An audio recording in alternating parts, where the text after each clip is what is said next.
14 अगस्त 2005 सुबह 6:07 पर उत्तर प्रदेश के लेनिका शहर से एक एयरक्राफ्ट टेक ऑफ कर रहा था। वह एयरक्राफ्ट एसन तक जा रहा था, जिसमें 1.5 घंटे लगने वाले थे। इसमें टोटल 121 ऑन बोर्ड थे, 115 पैसेंजर थे, 4 एयरक्राफ्ट थे, 2 पायलट थे। एयरक्राफ्ट 25 मिनट पहले लैंड होने वाला था जब 6:23 हो चुके थे। एयरक्राफ्ट 3400 फीट पर उड़ रहा था।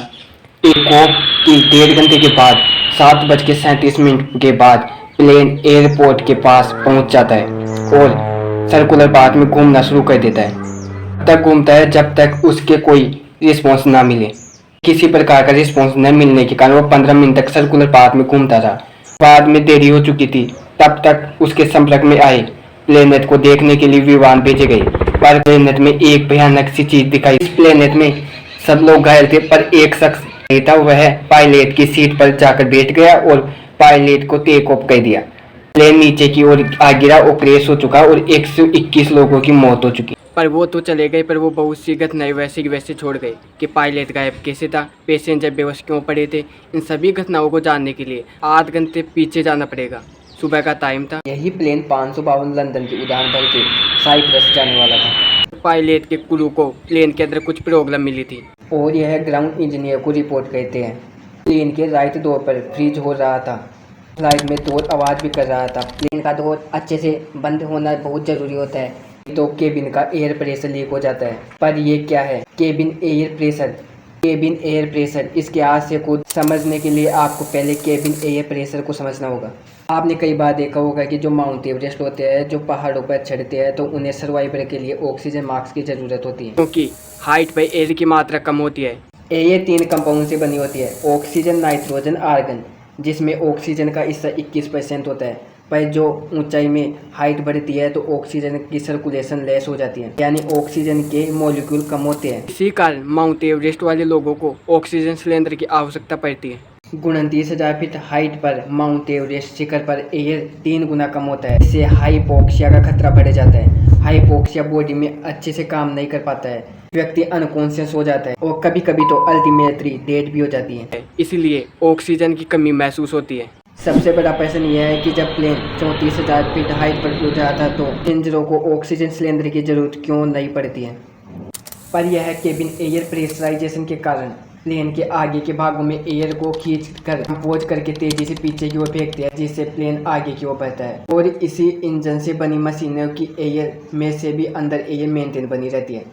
केबिन प्रेशर को आउटफ्लो के डोर से कंट्रोल किया जाता है। जरूरत से ज़्यादा एयर प्रेशर होने पर आउटसाइड के डोर को खोल दिया जाता है ताकि एयर प्रेशर कम हो सके। यही है cabin air pressurisation system.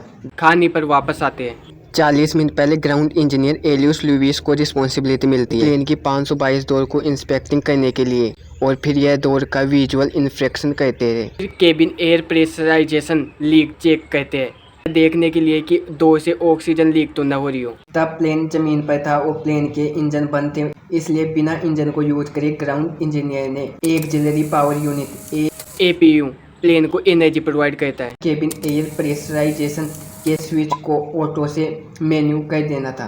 Flight को उड़ते समय स्विच को ऑटो मोड पर होना बहुत जरूरी होता है। ग्राउंड इंजीनियर को प्लेन के अंदर और बाहर किसी प्रकार की प्रॉब्लम नहीं मिली, पर यह एक प्रॉब्लम ग्राउंड इंजीनियर नहीं देखा। केबिन एयर प्रेशराइजेशन सिस्टम को ऑटो मोड पर डालना था और फ्लाइट को उड़ने का ऑर्डर दे देते हैं, क्योंकि वह एयर प्रेशर को मेंटेन रख सके।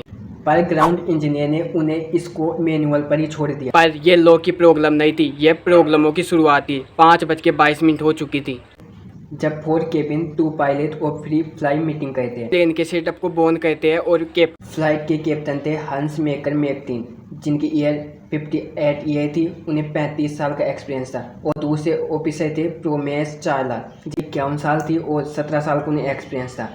दोनों ऑफिसरों को प्लेन ऑन करने से पहले कुछ ड्यूटीज पूरी करनी होती है, जिसे प्री प्रोपेसिपर कहते हैं। प्री प्रोपेसिपर से पहले ऑफिसर को स्विच को ऑन करना होता है, पर यह ऑफिसर उसे मैनुअल में ही छोड़ देता है। फिर प्री प्रोपेसिपर के बाद दोनों प्रोफेसर को चेकिंग का अलग अलग काम करना होता है और यह इंश्योर करना होता था कि ये करेक्ट सेटिंग पर है या नहीं। पर प्रोफेसर स्विच को ऑटो मोड में न रखकर मैनुअल में छोड़ देते हैं। 6:07 पर फ्लाइट टेक ऑफ करते हैं। टेक ऑफ के बाद आप तक takeoff checklist execute करनी होती है। और इसका पहला सिस्टम है चेक प्रेशराइजेशन सिस्टम को चेक करना था, पर इस बार भी स्विच को मैनुअल में ही छोड़ दिया जाता है। पर सबसे बड़ा प्रश्न यह है कि इतने एक्सपीरियंस पायलट इतनी बड़ी भूल कैसे कर सकते हैं कि तीन बार चेक करने के बाद भी स्विच को ऑटो मोड पर न रखकर मैनुअल पर ही छोड़ देते हैं। आंसर है ह्यूमन साइकोलॉजी। उस दिन पायलट एक्सपेक्टेशन बायस के विक्टर बने थे। एक्सपेक्टेशन बायस होने से इंसान वो देखता है जो विजुअल देखता है, वो सुनने की उम्मीद ही करता है, पर रियलिटी कुछ और थी। क्योंकि केबिन प्रेशराइजेशन सिस्टम को कोई भी नहीं चाहता था, हमेशा ऑटो मोड पर बना रहता था। और ये पायलट ने भी यह एक्सेप्ट कर रखा था कि स्विच मैनुअल से ना होकर ऑटो पर होगा, क्योंकि उनके ब्रेन ने तीन बार चेक करने के बाद भी मान लिया था कि ऑटो स्विच पर ही है। इन्वेस्टर ने यह भी बताया कि जब स्विच मेन्यू पर होता था तो ग्रीन लाइट जलती, और ग्रीन लाइट गलत रिस्पॉन्स नहीं करती है। ग्रीन लाइट की जगह अगर मैनुअल पर रेड लाइट होती तो शायद पायलट को रियलाइज हो जाता। प्रेशराइजेशन की सेटिंग को कई चीज़ों में मिश्रित किया गया था, और कई सेटिंगों को क्लब करने से कुछ सेटिंग छूट जाती है। और यह भी पाया कि पहला ऑफिसर चेक लिस्ट की सेटिंगों को रियलाइज नहीं करता था, एकजुट करते समय गलतियाँ करता था, नॉर्मल सिचुएशन में भी ओवर रिएक्ट करता था, कॉन्फिडेंस भी लूज करता था कि तीन बार चेक करने के बाद भी ऑटो मोड पर न रख उस मैनुअल पर ही रखा। और यह तो टेक ऑफ के पहले की कहानी है। फिर भी उन्हें अपनी गलतियां सुधारने का मौका मिला था, पर वो अपनी गलतियों को नहीं सुधार पाई। टेक ऑफ के बाद प्लेन 12,000 फीट की ऊंचाई पर उड़ रहा था, और तब takeoff configuration warning sound बजने लगता है। दोनों पायलट कंफ्यूज हो जाते हैं, क्योंकि टेक ऑफ कॉन्फ़िगरेशन वार्निंग तब मिलती है जब प्लेन ग्राउंड पर हो और टेक ऑफ करने के लिए जब रेडी ना हो। ये टेक ऑफ कॉन्फ़िगरेशन वार्निंग थी नहीं, यह एक केबिन एल्टीट्यूड वार्निंग थी, क्योंकि cabin air pressurisation volume manual पर होने पर एयर की मात्रा लगातार कम होती जाती है, और प्रेशराइजेशन वार्निंग तब मिलती है जब एल्टीट्यूड के हिसाब से एयर प्रेशर की मात्रा धीरे धीरे कम होने लग जाए। केबिन एल्टीट्यूड वार्निंग और टेक ऑफ कॉन्फ़िगरेशन वार्निंग का साउंड आइडेंटिकल होता था। इसी कारण पायलट कंफ्यूज हो गए। पायलट ग्राउंड इंजीनियर को एल्टीट्यूड वार्निंग के बारे में बताते हैं, और स्विच मैनुअल पर होने के कारण आगे की ओर बढ़ता जाता है, उसका एल्टीट्यूड भी इंक्रीज होता जाता है। 14,000 फीट की हाइट पहुंचने के बाद लो एयर प्रेशराइजेशन सिस्टम हो जाता है।